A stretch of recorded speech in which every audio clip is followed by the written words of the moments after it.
Welcome to World in 2 Minutes. These are your headlines. ISIS has entered the city of Kobane for the first time in 6 months. The UK-based Syrian Observatory for Human Rights said at least 12 people have been killed following clashes between the group and Kurdish forces, which began with 2 car bombs on the Syria-Turkey border.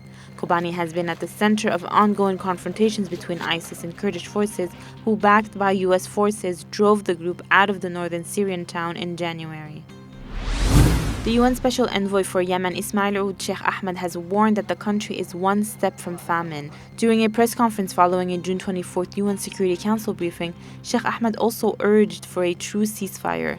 With 31 million people in need of humanitarian assistance compared to just 7 million 2 years ago, Yemen is the poorest country in the Arab world. Its humanitarian crisis has worsened with increasing confrontation between Iranian-backed Houthis and the Saudi-led coalition since mid-March. South Africa has announced it may cut ties with the International Criminal Court due to the court's alleged bias towards Africa and African leaders. The decision follows a controversial arrest warrant against Sudanese President Al-Bashir in Johannesburg on June 14th.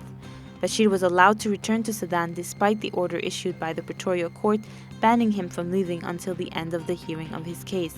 Bashir is wanted by the ICC for alleged war crimes.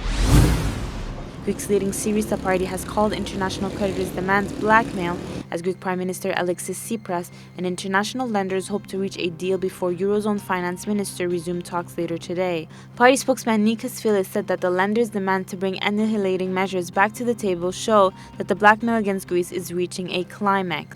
If Greece does not make its $1.8 billion repayment to the IMF by the June 30th deadline, it faces default, which could result in its exit from the EU.